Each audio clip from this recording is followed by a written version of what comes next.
వారు అబద్ధికులని నీవు కనుగొంటివి. అసలు ఆ సంఘము ఆ చేసిన పని చూడండి. దుష్టత్వాన్ని చూసి, తప్పుడు బోధలను చూసి, అబద్ధ యొక్క సేవకులను చూసి ఎక్కడ సహించేది కాదు. ఎవడు ఏది చెప్తే అది నమ్మే సంఘము కాదు. అది దేవుని కొరకు రోషం కలిగినది, సత్యమును కలిగిన సంఘం. అది సహనము కలిగింది, ఓర్పు కలిగింది, మంచి క్రియలు జరిగించుచున్న సంఘాన్నే దేవుడు ఏమంటున్నాడంటే నువ్వు మారు మనసు పొందంటున్నాడు. ఎందుకంటే ఎంతో గొప్ప చరిత్ర, లేకపోతే ఎన్నో ఘనకార్యాలు చేపట్టిన సంఘం మొదటి క్రియలను విడిచిపెట్టింది, మొదటి ప్రేమను కోల్పోతుంది. అందుకనే మారు మనసు పొందు. సంఘంతో దేవుడు చెప్తున్న మాట, మారు మనసు పొందు.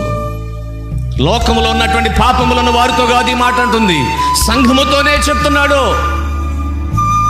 నేను ఇంకేం మారు మనసు పొందాలని అనుకోబాకు, నీతోనే చెప్తున్నాడు.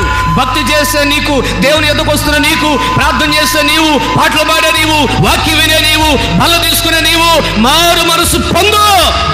మొదటి క్రియలు, మొదటి ప్రేమ, మొదటి ఆసక్తి, మొదటి భక్తి విషయంలో మారు మనసు పొందాలి.